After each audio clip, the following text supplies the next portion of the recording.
ভাইরা বাবাজিরা ও আমার একটা গ্রামে মানুষেরা, আজকে দিনে কি সুন্দর, আজকে জান্নাতের হাট বসেছে, নবীজির সিরাত আলোচনা হচ্ছে, নবী দিবস পালন হচ্ছে। আমরা জলসার জন্য অনেক টাকা পয়সা খরচা করেছি, আমরা সময় ব্যয় করেছি, এর জন্য আমরা অনেক কিছু পরিশ্রম করেছি, অথচ সেই নবী দিবসে মাহফিল খাওয়া দাওয়ার সময় ছাড়া আর মানুষকে যদি খুঁজে পাওয়া না যায়, তাহলে কি হবে সার্থকতা, তাহলে কি হবে মাহফিলকে দিয়ে, তাহলে কি হবে সেই নবী দিবসের আসল ঐতিহ্য? আমার ভাইরা, না না না, সারা জীবন দুনিয়া করবেন, সারা জীবন আত্মীয় স্বজনের সঙ্গে আপনি মিশবেন, আজকে এই দিনটা চলে গেলে এই দিনটা আপনি আর ফিরে পাবেন না। অতএব সেই দিনের কথা খেয়াল করে, যেদিন আপনার আত্মীয়, যেদিন আপনার মা, যেদিন আপনার আব্বা, যেদিন আপনার সন্তান, যেদিন আপনার বিবি, যেদিন আপনার স্বামী কে কোনো কাজে লাগবে না, সেদিন সবাই আপনার থেকে ফিরে চলে যাবে, সেদিন সবাই আপনার থেকে দূর হয়ে যাবে। ইয়াউমা ইয়াফিরুল মারউ মিন আখিহি ওয়া উম্মিহি ওয়া আবিহি ওয়া সাহিবাতিহি ওয়া বানি, সেদিন আপনার ভাই, আপনার বোন, আপনার মা বাপ সবাই আপনার থেকে দূরে সরে যাবে, কেউ আপনার সঙ্গী হবে না। যদি আপনি দুনিয়াতে নেক আমল করে যেতে পারেন, যদি দুনিয়াতে আপনি ভালো কাজ করে যেতে পারেন, আল্লাহ এবং রাসূলের প্রিয় পাত্র হয়ে যেতে পারেন, তাহলে সেই দিনেতে আমার আল্লাহ দয়া করে মেহেরবানি করে দুনিয়ার কোনো সাহায্য লাগবে না, আমার আল্লাহ পাক আপনাকে জান্নাত নসিব করে দেবে। আর এখন যদি আমরা অবহেলা করি, সময়টাই অকাজে সময় দিয়ে ভালো কাজের সময়কে ব্যয় না করে কবরে গেলে ছাড় পাওয়া যাবে না। সেদিন আপনাকে হিসাব দিতেই হবে, ওই হিসাবের সময় আপনার পাশে কিন্তু আর কেউ থাকবে না, আপনাকেই হিসাব দিতে হবে। এবং হাদিসে এসেছে, যেদিন আপনাকে আমাকে কবরে রাখা হবে, সেই কবরে রাখার পরে যে দুজন ফেরেশতা আপনার আমার কাছে আসবেন, একটা হলো মুনকার আর একটা হলো নাকির। এই মুনকার আর নাকির ফেরেশতাদের চেহারা হবে বিকট এবং তাদের সূরত হবে অনেক কালো চেহারা বিশিষ্ট, তাদের আওয়াজ হবে গম্ভীর মেজাজ। যদি ঈমানদার না হয় ভীত সন্তুষ্ট হয়ে যাবে, আর যদি ঈমানদার আল্লাহ প্রেমিক হয়ে যায়, আল্লাহ পাক তাকে শক্তি দিয়ে দেবে কলেমার শক্তিতে, সে তার কলেমার শক্তির বলে আল্লাহ তার জবানকে খুলে দেবে, নির্ভয়ে আল্লাহ পাকের সেই ফেরেশতার সামনে আল্লাহর সেই বান্দার জবাব দিয়ে দেবে। জোরে বলেন সুবহানাল্লাহ। কিন্তু আফসোস, আমরা বুঝেও যেন বুঝতে পারি না। আজকে যে গ্রামে প্রতি মাসে জিকিরের জামাত হয়, মাশাআল্লাহ, জিকিরের মজলিসে আপনারা আসেন, যাওয়া আসা করেন, কিন্তু আজকে দিন তো আরো আনন্দ করে বেশি আসবে। আজকে দিনে তো আরো আগে আগে আমরা চেষ্টা করব যে আজকে তো শুধু জিকিরের জামাতের মজলিসের আলেম নয়, আজকে ফুরফুরা শরীফ থেকে হুজুর কিবলারা আসেন, আমরা আগে যাব এবং ওয়াজ নসিহতগুলো শুনব। আমরা আমাদের বুদ্ধি বিবেকগুলোকে হারিয়ে ফেলেছি। সালাবা আমার নবীর কথা না শুনে তিনি বারবার দুনিয়াদারি চাইলেন। মসজিদে নববীতে যিনি নামাজ আদায় করতেন 5 ওয়াক্ত, চলে গেলেন দূরে, জোহরের নামাজের সময় আর মসজিদে নববীতে নামাজ পড়তে পারেন না। একক তো মসজিদে নববীতে নামাজ কমে গেল, মাঠে ময়দানে নামাজ পড়ছে। একা ময়দানে নামাজ পড়া আর মসজিদে নববীতে নামাজ পড়া দুটো সমান হবে? জি, সমান হবে না। আমরা এখানে লাখ লাখ টাকা খরচা করে হাজার চেষ্টা করলেও এই মসজিদ অনেক বাড়িয়ে এখানে নামাজ পড়ব, যে সওয়াব হবে আর মসজিদে নববীতে যারা নামাজ আদায় করছে দুটো কি সমান হবে? কখনো হবে না। ওটা আল্লাহ পাকের পক্ষ থেকে খাস। পৃথিবীর জমিনে 3টে মসজিদ আছে, যে মসজিদ 3টে ভ্রমণের উদ্দেশ্যে যাওয়া যায়। সেটা কি? একটা হলো বাইতুল্লাহ মসজিদে হারাম, আর একটা হলো মসজিদে নববী, আর একটা হলো মসজিদে আকসা। বাইতুল্লাহতে মসজিদে হারামে যারা নামাজ আদায় করবে, আল্লাহ পাক তাদের নামায়ে আমালে এক রাকাতের বিনিময়ে 1,00,000 রাকাতের সওয়াব দিয়ে দেবে। সুবহানাল্লাহ। আর মসজিদে নববীতে পড়লে এক রাকাতের বিনিময়ে 50,000 রাকাতের সওয়াব দেবে। সুবহানাল্লাহ। আর মসজিদে আকসাতে নামাজ আদায় করলে কেউ বলেছেন 25, কেউ বলেছেন 5,000, এক রাকাত পড়লে 5 কিংবা 25,000 রাকাতের সওয়াব আমার আল্লাহ দিয়ে দেবে। সুবহানাল্লাহ। আমার সোনার ভাইরা, ও আমার বন্ধুরা, ও আমার আব্বা জানেরা, আমার মা বোনেরা, ফিরে আসুন। আর নয়, দুনিয়াদারি অনেক করেছি, দুনিয়াদারিতে অনেক ব্যস্ত হয়েছি। চলে আসুন, ফিরে আসুন, দিনদারিতে চলে আসুন। আল্লাহ আল্লাহ রাসূলের পথে ধাবিত হন। সালাবা কিছুদিন যাবার পর তার পশুপাল এত বৃদ্ধি আল্লাহ পাক করে দিয়েছে। নবীজি দোয়া করেছেন, সালাবা চেয়েছেন, আল্লাহ আমাকে সম্পদের মালিক দিয়ে দেন। আল্লাহ পাকের রাসূল দোয়া করেছেন, সালাবা, হযরত সালাবার এত পরিমাণ ধন সম্পদ, এত পরিমাণ পশুপাল বেড়ে গিয়েছে, মসজিদে নববীর কাছাকাছি যেখানে পশুপালগুলো চড়িয়ে খাওয়া দাওয়া করাতে সেখানে আর কিছু নেই। আবার তার থেকে দূরে সরে যেতে হচ্ছে। আরো দূরে সরে যাওয়ার কারণে সালাবার মসজিদে নববীতে জোহরের নামাজ আদায় করার আর সময় সুযোগ হচ্ছে না। জোহরের নামাজ চলে গেল, কিছুদিন যাওয়ার পর আরো পাল বৃদ্ধি হয়ে গেলে আরো দূরে সরে যাচ্ছে।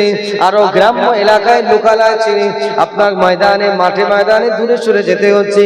এই যাওয়ার কারণে জোহর আসরের নামাজ আর মসজিদে নববীতে সালাবা, হযরত সালাবা মসজিদে নববীতে আমার নবীজির পিছনে আর নামাজ আদায় করা হয় না।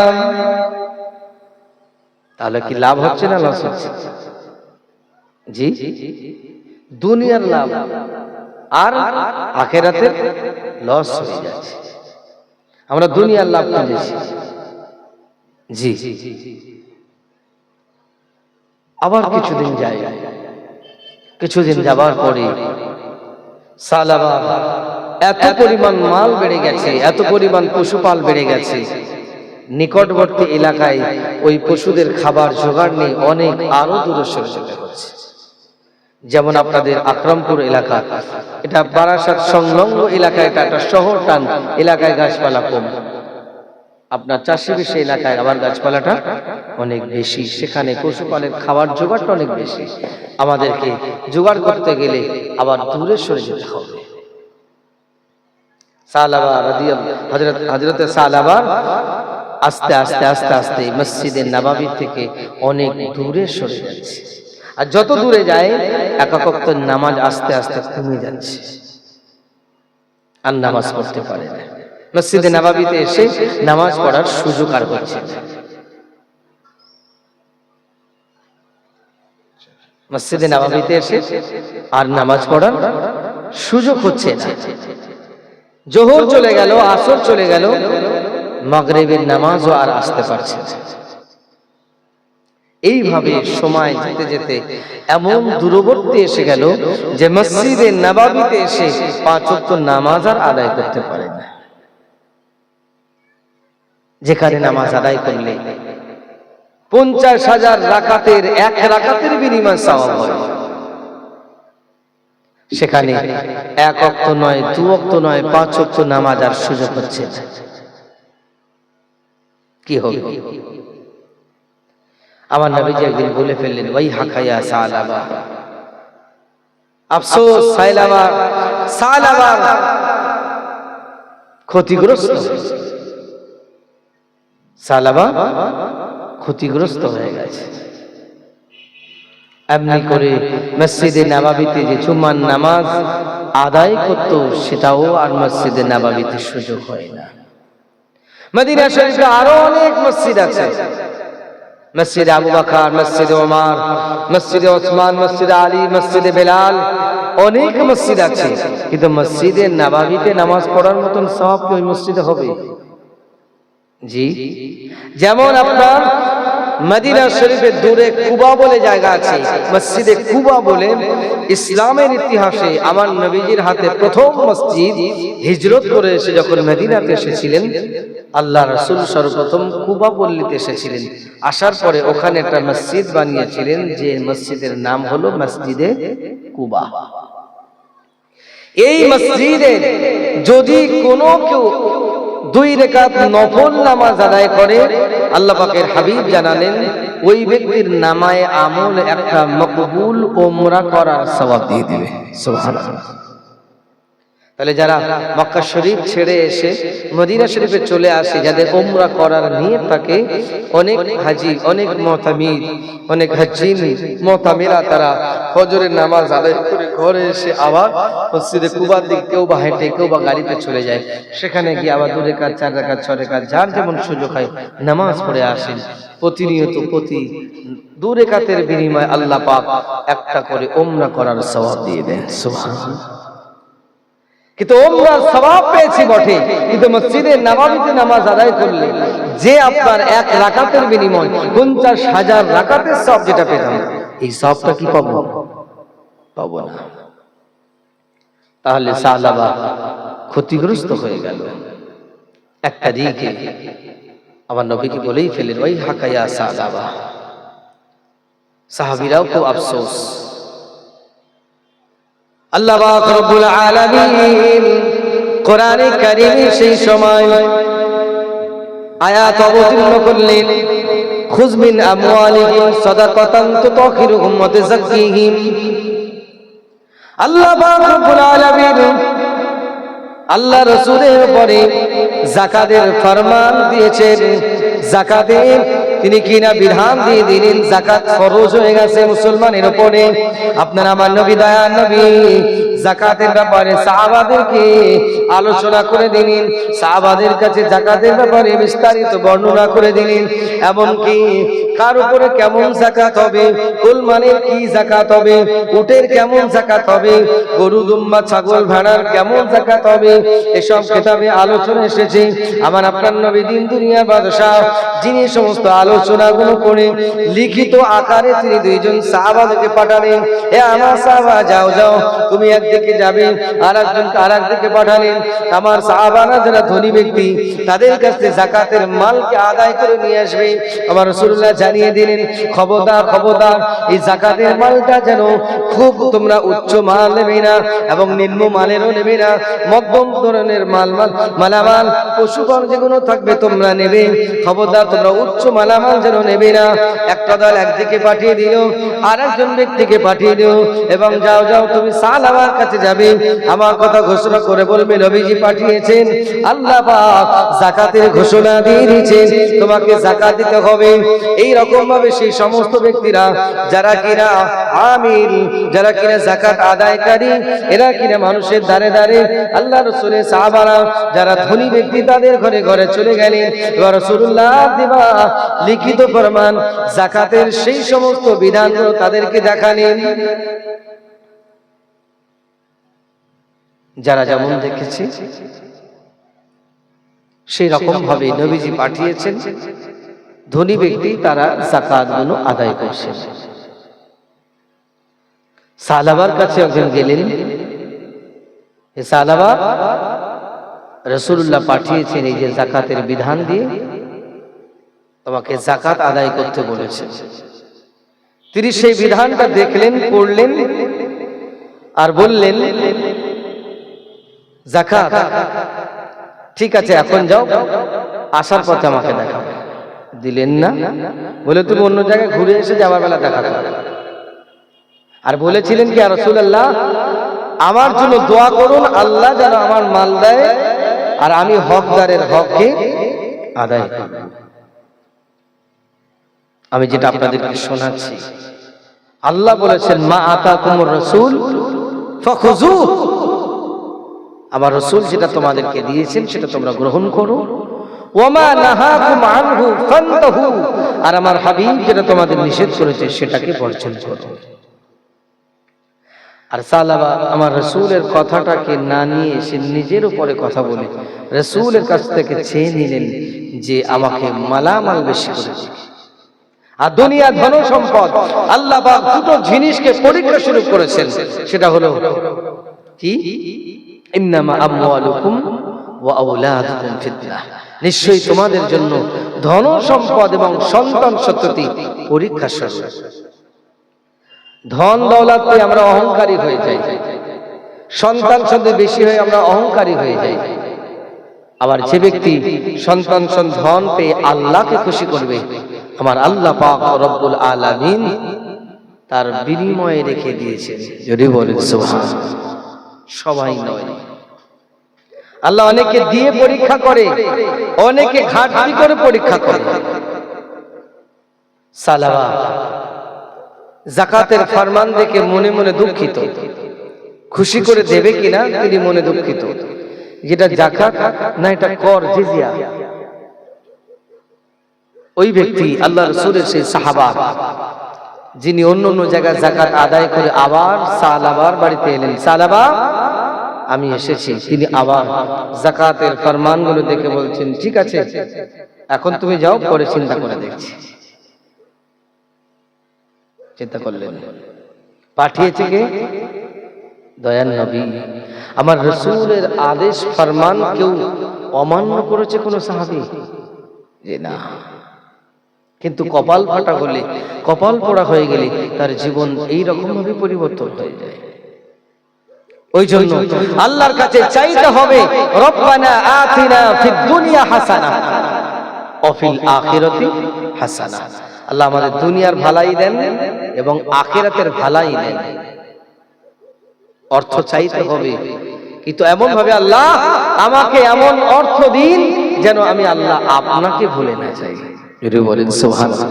আল্লাহ আমাকে অর্থ দিন, আমি যেন আপনার কাবাকে তাওয়াফ করতে পারি, রাসূলের মাজারকে জিয়ারত করতে পারি, এই নিয়তে আমাকে চাইতে হবে। বলেন না সুবহানাল্লাহ। দুনিয়াদারির জন্য। আবার আল্লাহ যাদের দিয়েছে শুকরিয়া আদায় করে তাদের যাকাত আদায় করতে হবে। মাশাআল্লাহ, আমার অনেক মানুষ আকরামপুর গ্রামে যারা যাকাতকে আদায় করে এবং তারা উপযুক্ত মাদ্রাসায় বিভিন্ন জায়গায় তারা দান করে দিয়ে আসে। আল্লাহ সম্পদ দেয়, সম্পদ দেওয়ার পর নিজেকে ভাবতে হবে যে সম্পদ আমার নয়, সম্পদ কার? আল্লাহ। আমার বলে দুনিয়ায় কিছু আছে? কিছু নেই আমার বলে। আমার বলে ওই জিনিস যেটা আমি খেয়ে ফেলেছি ওটা আমার। আমার বলে ওই জিনিস যেটা আমি পড়ে ফেলেছি ওটা আমার। আর আমার বলে ওই জিনিস যেটা আমি আমল করেছি সেটাই আমার সঙ্গে যাবে। যদি বলেন সুবহানাল্লাহ। এই দুটো জিনিস আমার ছিল, সঙ্গে নেই, আর এই জিনিসটা আমার এখনো আছে, কবরও যাবে, হাসরে আমার সঙ্গী হয়ে যাবে। সুবহানাল্লাহ। আমি কেন একা করে যাব, আমি কেন একা করে যাব, নবীর কলেমা মোর সঙ্গে সাথী, নামাজ হলো মোর গোলের বাতি, রোজা হবে মোর মাতার ছাতি, আমি তাদের সাথে রব, আমি কেন একা করে যাব। সুবহানাল্লাহ। আমি কবরে একা যাব না, কবরে আমি একা যাব না। নামাজ, রোজা, হজ, যাকাত এই জিনিসগুলো আছে, সেটা আমার কবরে যাবে। এই সম্বন্ধে আলোচনা আবার অন্য আলোচনা। আমি যেটা বলতে সালাবা আস্তে আস্তে আস্তে আস্তে আমার রাসূল থেকে দূর হয়ে গেলেন। এমনকি যাকাতের বিধান মালদারের উপরে আল্লাহ যাকাতকে ফরজ করেছেন। এই যাকাতকে যদি কেউ আদায় না করে তার পুরো মালটাকে, সম্পদটা নাপাক হয়ে থাকে। আর যে ব্যক্তি যাকাতকে আদায় করে, এই যাকাত শব্দের অর্থ হলো আয-যাকাত ওয়া আত-তাহুর, অর্থাৎ যাকাত অর্থ হলো পাক। যাকাত মানে পাক। যাকাত শব্দের অর্থ হলো কি? পাক করা। অর্থাৎ আপনার অর্থ থেকে গরিবের মালটাকে আপনি যখনই বার করে দিলেন, আপনার পুরো টাকাটা পাক হয়ে গেল। যদি বলেন সুবহানাল্লাহ। এমন কি যে যাকাতের অর্থ আপনার কাছে আছে, আপনি ভাববেন ওটা আমার, ওটা কার? ওটা গরিবের জিনিস, আল্লাহ আমার হাত দ্বারায় তাকে দেবার সুযোগ দিয়েছেন। সুবহানাল্লাহ। চেষ্টা করবেন নিজে হাতে দেওয়ার জন্য। হ্যাঁ, তারা আমার বাড়িতে আসে, এটা আমার শুকরিয়া। আমার বাড়িতে আসে, এটা আমার শুকরিয়া, আমাকে যেতে হইবে, কিন্তু একচুয়াল নিয়ম হলো আমাকে দেওয়া। আল্লাহ শান। আমার অনেক ভাই, আমার অনেক বাবাজিরা তারা এই নিয়ে থাকে। আমার নিজের চোখের সামনে একদিন হরপাড়া মাদ্রাসার কালেকশনই আমি রাজাহাটের নিউটাউন এলাকায় কালেকশন করছি। কিছু মানুষকে যখন বলছি, একজন ব্যক্তিকে, একজন ডক্টরকে করছে, ইনি হলেন ধনী ব্যক্তি, যাকাত দাতা, ইনি হলেন যাকাত দাতা, এনাকে ধরেন টাকা দেবে। তখন বলেছেন, এই কি বলিস তুই? জবাব দিয়েছেন, আমি সেদিন খুশি হয়েছিলাম যে ওই ব্যক্তিকে তো টাকা আমাকে দিয়ে আসা দরকার ছিল, সে আমার কাছে এসেছে, এটা আমার শুকরিয়া, আমার কষ্টটাকে সে আমাকে সুযোগ করে দিয়েছে। বলেন সুবহানাল্লাহ। যার ইসলামী শরিয়াতের জ্ঞান থাকবে, যার আল্লাহ রাসূলের জ্ঞান থাকবে, তার ভিতরে আদর্শ থাকবে, যাকাত দিয়ে নিজেকে ক্রেডিট নেবে না। আমরা অনেক সময় দান করে আবার ক্রেডিট নেই যে আমি একজন দাতা। না, দেবেন কে? আল্লাহ। আপনি দিয়েছেন আল্লাহর রাস্তায় দিয়েছেন, আর আপনি আল্লাহর কাছে চাইবেন। আল্লাহ পাক রব্বুল আলামিন এই দেওয়াটা দেওয়া নাই।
আকরামপুর গ্রামে মাশাআল্লাহ আজকে তুলনায় প্রায় 14 বছর ধরে এখানে আসছি। অনেক ঘরোয়া জলসা দেখেছি, তারা বসে থাকে আজ শোনার জন্য আসলে পরে সবাই বসে আছে। অথচ যখন বড় দল নবীনী ভাষায় জলসা হয় তখন কুটুম পেতে আত্মীয় স্বজনদের তাদের খেদমত করতে করতে জলসা আসার শোনার ভাই আমার বাপেরা, আমার বন্ধুরা, আমার মায়েরা, এটা করলে তো অবশ্যই আত্মীয় স্বজনকে তাদের খেদমত করতে হবে, মেহমানকে মেহমানদারি করতে হবে, এটা আমার রাসূলের সুন্নাত। কিন্তু খেয়াল রাখতে হবে যে জন্য আজকে মাহফিল, অনেক যুবক ভাইরা, অনেক আমার মা বোনেরা আসেন আকরামপুর মিলাদে যাব, অনেক জায়গায় অনেক নাম করে অনেক জলসা যাব নিয়ত করে আসে, অথচ জলসা তো বসানোর কথা, রাস্তাঘাটে ঘোরাঘোরা করে খেয়ে দিয়ে বাড়ি চলে যায়, জলসা বসানোর সময় হিসাব করে বসে বলে আসে বাড়ি থেকে কি আকরামপুরে জলসা এসেছে। ইমাম মিলে বসলে পরে আল্লাহ রাব্বুল আলামিন প্রত্যেকটা নামায়ে মামুনে সাগীরা গুনাহগুলো মাফ করে দিয়ে আমার আল্লাহ গুনাহগুলোকে ওয়া ইউবাদদিলুল্লাহু সাইয়্যাতিহিম হাসানাত, আল্লাহ পাক গুনাহগুলো পরিবর্তন করে নেকি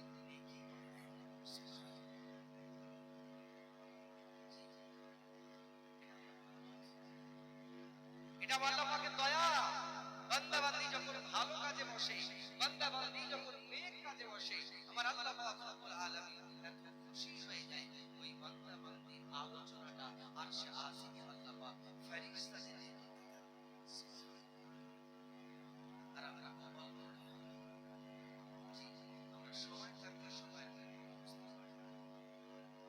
সময় থাকতে আমরা সময়ের জ্ঞান আমরা হারিয়ে ফেলি, সময় চলে গেলে তখন আমরা সালামা আমার নবীজি পাঠিয়েছিলেন যাকাতকে আদায় করার জন্য, সালামার কাছে পাঠিয়েছিলেন যাকাতকে নেওয়ার জন্য, সালামা দিল না যাকাত। আমার নবীজি মনে মনে দুঃখিত হলে আমার রাসূলুল্লাহ নারাজি হয়ে গেলে, আমার আল্লাহ নারাজি হয়ে যায়, আমার নবীজি খুশি হয়ে গেলে আমার আল্লাহ পাক খুশি হয়ে যায়। জোরে বলেন সুবহানাল্লাহ। আমার আল্লাহ পাক রব্বুল আলামিন নবী করিম সাল্লাল্লাহু তার দোয়াকে তার কথাকে আমার আল্লাহ এমন ভাবে কবুল করে, তিনি কিরা এক তারিখে নামাজের ভিতরে মনে মনে চাইছিলেন আল্লাহ আমার কিবলাটা মসজিদে আকসা না হয়ে, আমার কিবলাটা মসজিদে আকসা না হয়ে আমার কিবলাটা যদি কাবা শরীফ হয়ে যেত। নামাজের ভিতরে মনে মনে চাইছে আর আকাশের দিকে ফিরে ফিরে আমার নবীজি তাকাচ্ছেন, কত নারা তাকাল্লুবা ওয়াজহিকা ফিস সামা ফালানুওয়াল্লিয়ান্নাকা কিবলাতান তারদাহা। আমার আল্লাহ পাকের হাবিব নামাজে দাঁড়িয়ে দাঁড়িয়ে আল্লাহ পাকের দরবারে একটু ফিরে ফিরে তাকায় আর মনে মনে চায় আল্লাহ আমি মসজিদে আকসা থেকে ফিরে নামাজ আদায় করছি, এই নামাজটা আমি কাবা থেকে ফিরে করতে চাই। মনে মনে চাইছে আল্লাহ পাক এত খুশি হয়ে গেলেন, ওই অবস্থাতে জিবরিল আমিনকে পাঠিয়ে দিলে, জিবরিল চলে যাও আমার হাবিবকে বলো আবাল্লি ওয়াজহাকা শাতরাল মসজিদিল হারাম, আমার হাবিব জানো এই অবস্থাতে মসজিদে হারামের দিকে বাকি নামাজটা আদায় করে নেয়। জোরে হবে না? আমার নবী খুশি, আমার আল্লাহ খুশি, আমার রাসূল রাজা, আমার আল্লাহ নবীজি দিলেন। আমার রাসূলুল্লাহ দুনিয়া থেকে পর্দা দিয়ে হযরত আবু বকর রাদিয়াল্লাহু তাআলা আনহুর জামানায় নবী ইন্তেকাল করেছিলেন 636 খ্রিস্টাব্দে। 2 বছর খলিফা যিনি হয়েছিলেন, 2 বছর যিনি রাষ্ট্রনায়ক ছিলেন নবীজির পরে, তিনি হলেন সিদ্দিক আকবর আবু বকর রাদিয়াল্লাহু তাআলা। তার জামানায় এসে সালামা যাকাতের মাল গুনে বলছেন আবু বকর আমার যাকাতের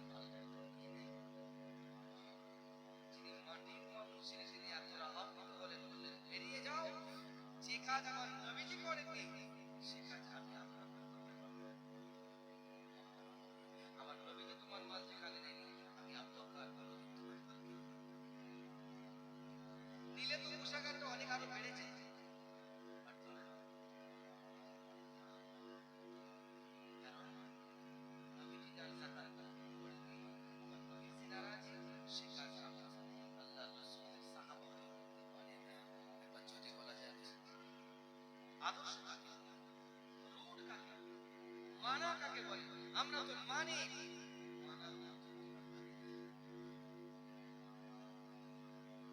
যুদ্ধের ময়দানে গেলে আমরা পিছনে গেছি, কঠিন পরিস্থিতি খারাপ থেকে আমরা মানা তো সেই শুরু থেকে শেষ পর্যন্ত জীবন মরণ সবকিছু বাজি রেখে আল্লাহ তাআলার সঙ্গী হয়ে থাকতে হবে। বলেন না সুবহানাল্লাহ। ও আমার ভাইরা, 2 বছর তিনি কিনা খেলাফত করার পরে হযরত আবু বকর রাদিয়াল্লাহু তাআলা তিনি ইন্তেকাল করলেন। আবু বকর রাদিয়াল্লাহু তাআলা ইন্তেকালের পরে খলিফাতুল মুসলিমিন ওমর ফারুক রাদিয়াল্লাহু তাআলা যিনি খলিফা হলেন, ওমর ফারুক রাদিয়াল্লাহু তাআলা জামানা আসার পরে আবার সাহাবা ওই মালগুলো নিয়ে হযরত ওমর ফারুক রাদিয়াল্লাহু তাআলা দরবারে গেলেন। এ খলিফাতুল মুসলিমিন, এ আমিরুল মুমিনিন, মুসলমানদের ইমাম, মুসলমানদের নেতা, মুসলমানদের খলিফা, আমি কিছু যাকাতের মালামাল আপনার কাছে দিতে চাই। হযরত ওমর ফারুক রাদিয়াল্লাহু তাআলা তিনি তেমনি জালালি মিজাজে থাকেন, তিনি তেমনি জালালি মিজাজে ছিলেন, তার মিজাজটাও আমার আল্লাহর কাছে বড় প্রিয়। ইসলামে তার সাথে তওরাত খেতে এসেছে তলোয়ারের ঝঞ্ঝায়। বলেন না সুবহানাল্লাহ। ওমর ফারুক রাদিয়াল্লাহু তাআলা সামনে এসে ভয় ভয় এই মালামাল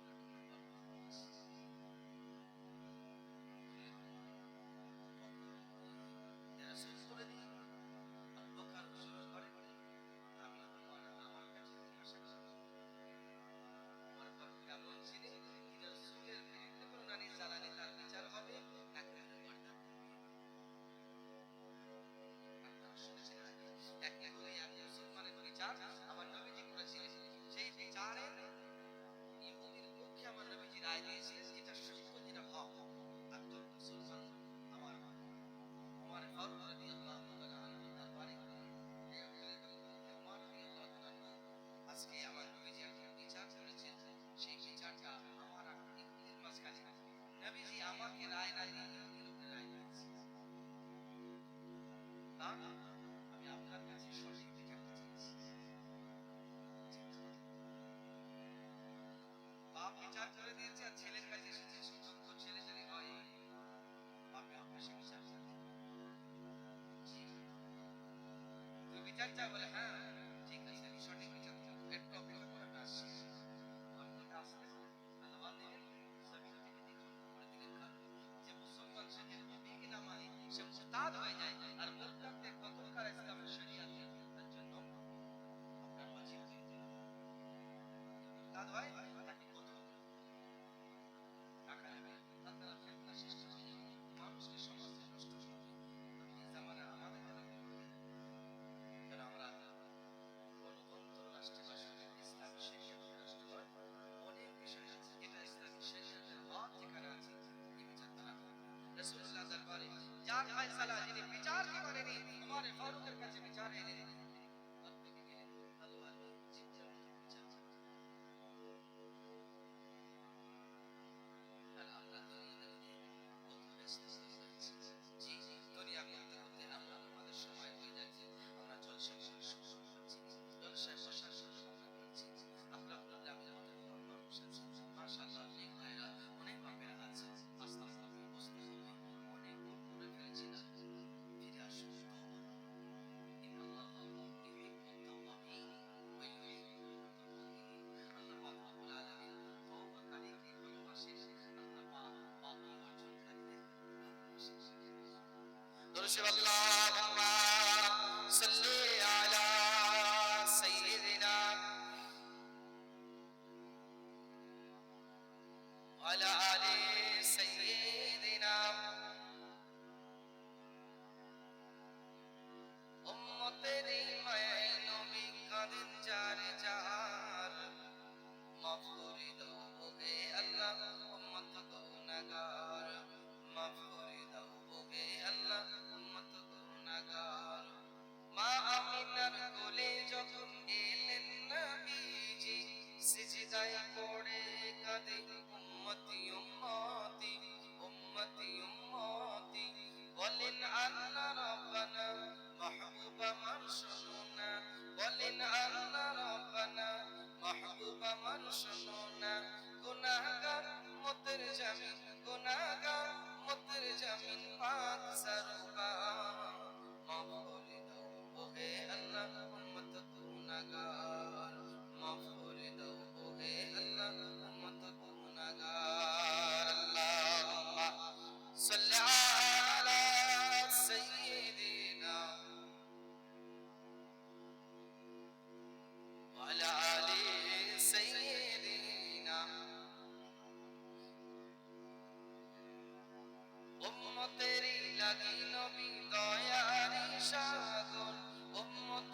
লাগি নবী দয়ারি সাগর, উম্মতেরি লাগি নবী মায়ারি সাগর, পার করিবেন যিনি মোদের রোজে মাশর, রোজে মাশর।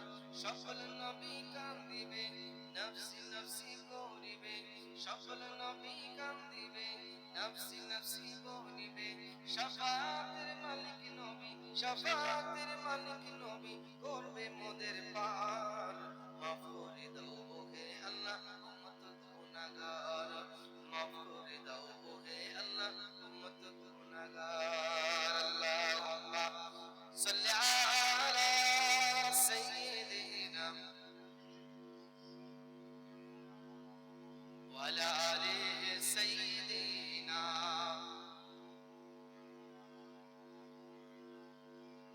আমার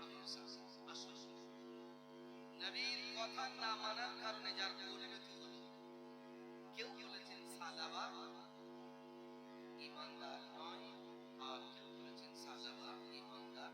আল্লাহু আলাম, আল্লাহ জানেন।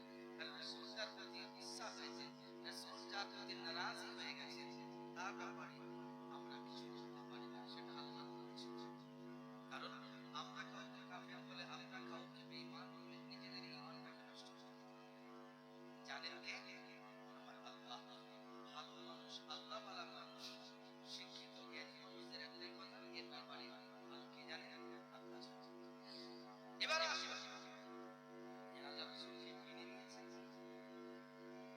আল্লাহ রাসূলকে যারা মান্যতা দিয়ে নিজের জীবনকে গঠন করেছে, মান আহাব্বা সুন্নতি ফাকাদ আহাব্বানি। যে ব্যক্তি আমার সুন্নাতকে ভালোবাসে, সে ব্যক্তি আমাকেই ভালোবাসে। বলেন না সুবহানাল্লাহ। আর যে আমাকে ভালোবাসে, ওমান আহাব্বানি কানা মাই ফিল জান্নাহ, যে আমাকে ভালোবাসলো সে আমার সঙ্গেই জান্নাতে যাবে। যদি বলেন সুবহানাল্লাহ।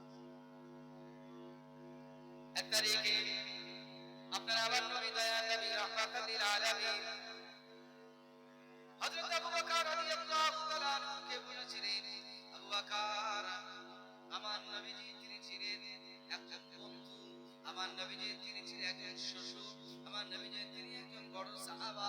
আবু বকর রাদিয়াল্লাহু তাআলা আনহুকে বলেছিলেন, আবু বকর, এমন একটা দিন আসবে আমার সঙ্গে তোমাকে আমার হিজরতে সঙ্গী হতে হবে।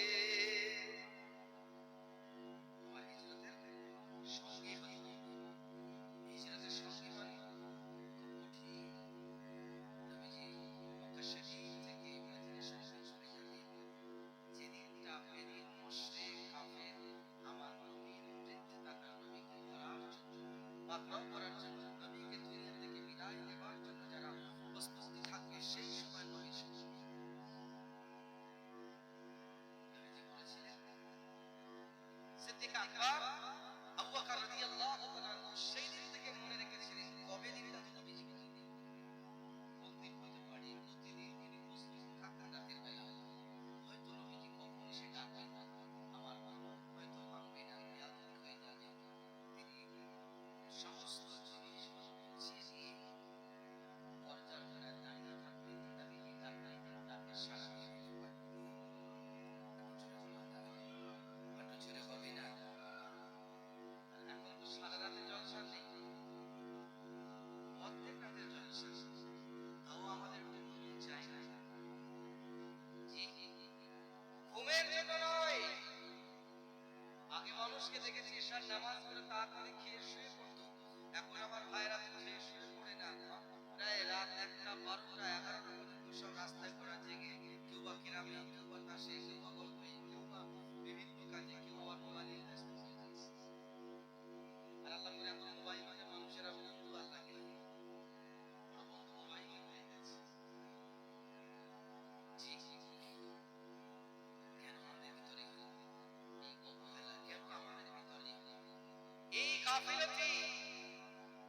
আমরা একবার ভাবলাম না, আমাদের চোখের সামনে কত মানুষ এসেছে, আমাদের চোখের সামনে তো সব আস্তে আস্তে অনেকে বিদায় নিয়ে চলে যাচ্ছে। আমরা দেখি আমরা যে যাবো না, এটা কি ঠিক? আমরা চলে যাবো নাকি? জি, আমাদের বিদায় নিতে হবে। এই বিদায়ের আগে যদি নেক কাজ করে যেতে পারি,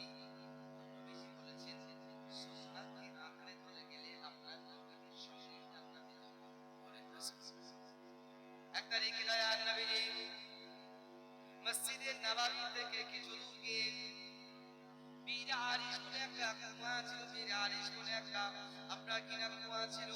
সেই বীর আরিশে আমার নবীজি তিনি কিনা সেখানে গিয়ে বসে আছেন।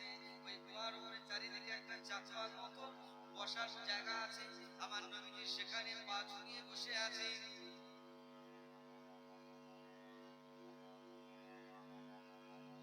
আল্লাহ রাসূলের একজন সাহাবী মনে পড়ে গেল, আমার নবীজি কোথায় গেল আজকে, আমার রাসূলের সঙ্গে আমি, আমার রাসূল সারাদিন যেখানে থাকবে আমি তার সঙ্গে তার খিদমত করে বলেন না সুবহানাল্লাহ।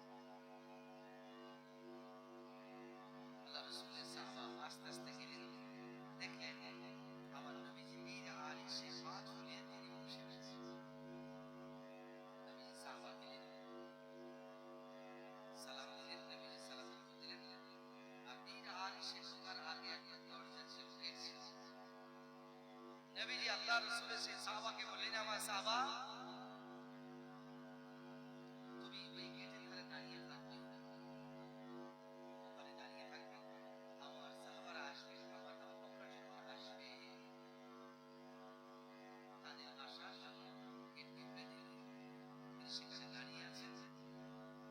কিছুক্ষণ পরে হযরত আবু বকর রাদিয়াল্লাহু তাআলা বললেন, আমি আমার রাসূলের সঙ্গে সাক্ষাৎ করতে চাই। আল্লাহ রাসূলের জানিলেন বলেন সাহাবা, তিনি আসলেন, নবীজি সালাম, ইয়া রাসূলুল্লাহ আপনার সাহাবা আবু বকর এসেছে। নবীজি বলে, যাও আমার সালাম আবু বকরকে দাও আর বলো আল্লাহ পাক আবু বকরকে জান্নাতে দিয়েছে। আরো জোরে হবে না, আরো জোরে হবে না। দুনিয়ার জমিনে জান্নাত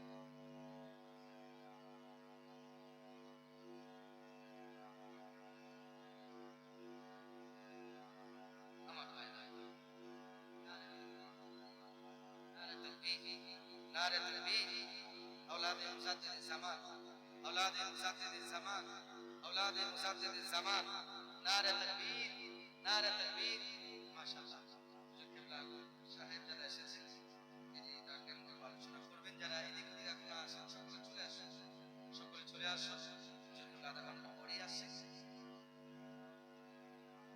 মির্জা হাসান সিদ্দিকী আল কুরাইশি দামাত বারকাতুল আলিয়া হুজুর এসেছেন, তিনি আলোচনা করছেন। তার কিছুক্ষণ পরেই আমাদের আজকে আমাদের মুর্শিদ তিনি আসবেন। আপনারা যারা এখন বাইরে আছেন সকলে চলে আসুন।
আব্বাজান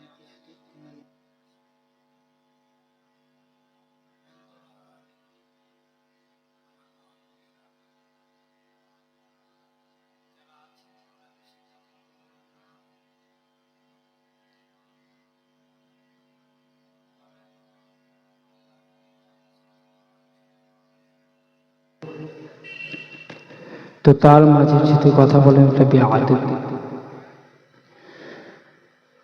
أعوذ بالله من الشيطان الرجيم بسم الله الرحمن الرحيم نحمده ونصلي على رسوله الكريم أما بعد فيا أيها الحاضرون رحمنا ورحمكم الله إن الله وملائكته يصلون على النبي يا أيها الذين آمنوا صلوا عليه وسلموا تسليما اللهم صل على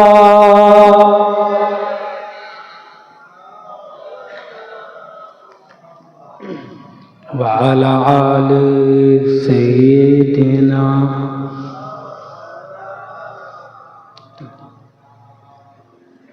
میری بات بن گئی ہے تیرے بات کرتے کرتے میری بات بن گئی ہے تیرے بات کرتے کرتے تیرے شہر میں بھی جاؤں تیرے شہر میں بھی جاؤں تیرے نعت پڑھتے پڑھتے میرے سون گئی میں کبھی رہا نہ کیا تاؤ میرے سون گئی میں کبھی رہا نہ کیا تاؤ میں دیوانہ ہو بھی جاؤں میں دیوانہ ہو بھی جاؤں تیری راہ تکتے تکتے میری بات بن گئی ہے تیرے بات کرتے کرتے تیرے شہر میں بھی جاؤں تیرے نعت پڑھتے پڑھتے اللہم صلی علی